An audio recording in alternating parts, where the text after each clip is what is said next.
lumaki si Moises sa Ehipto bilang ampo ng anak na babae ng paraon. Pinalaki sa palasyo at sinanay sa kultura, edukasyon at pamumunong Ehipsyo. Alam niya na siya ay Hebreo sa kapanganakan. Nang siya'y nasa hustong gulang na, lumabas si Moises upang tingnan ang sapilitang paggawa ng mga Hebreo. Nakita niya kung gaano kalupit ang pagtrato ng mga Ehipsyo sa kanila. At labis siyang nabagabag sa kanilang paghihirap. Isang araw, nakita ni Moises ang isang Ehipsyo na binubugbog ang isang Hebreo. Tumingin siya sa paligid upang tiyaking walang nakakakita. Nang akala niyang walang tao, inatake niya ang Ehipsyo.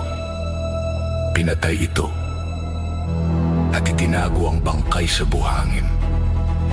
Kinabukasan, nakita ni Moises ang dalawang Hebreo na nag-aaway. Hinarap niya ang may kasalanan at tinanong kung bakit niya sinasaktan ang kapwa niya Hebreo. Sumagot ang lalaki, "Sino ang naglagay sa iyo bilang pinuno o hukom namin? Papatayin mo ba ako tulad ng ginawa mo sa Ehipsyo?" Napagdanto ni Moises na nabunyag na ang kanyang ginawa. Nang malaman ito ng paraon, nais niya ipapatay si Moises. Tumakas si Moises mula sa Ehipto at nagtungo sa ilang ng Midian. Umupo si Moises sa tabi ng isang balon. Ang pari ng Midian, si Reuel, na kilala rin bilang Jethro, ay may 7 anak na babae na pumunta upang sumalok ng tubig para sa kawan ng kanilang ama.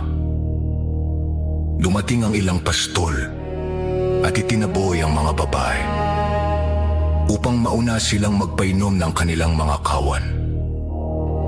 Tumayo si Moises, ipinagtanggol ang mga babae at siya pa ang nagpainom sa kanilang kawan. Nang makauwi ang mga babae ng mas maaga kaysa dati, tinanong sila ni Reuel kung bakit. Ipinaliwanag nila na isang Ehipsyo ang tumulong sa kanila. Sinabi ni Reuel na anyayahan nila ang lalaki para kumain.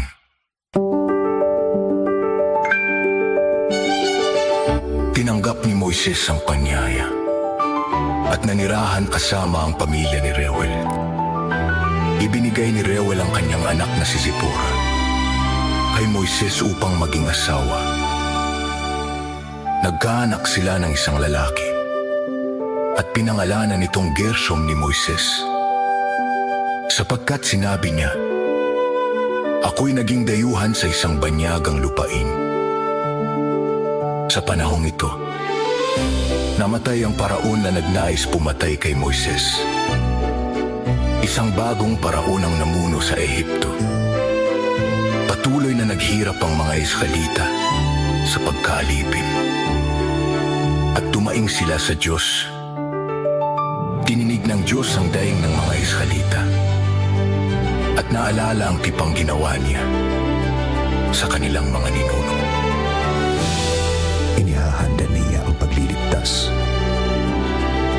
At si Moises, na tahimik na nag-aalaga ng mga tupa sa ilang, ay pinili na upang gumanap ng mahalagang bahagi ng kanyang plano.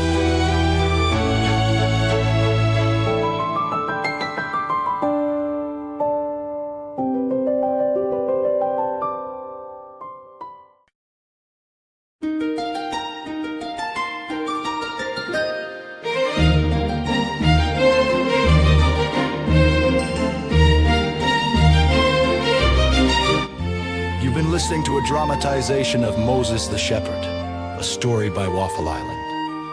All rights reserved.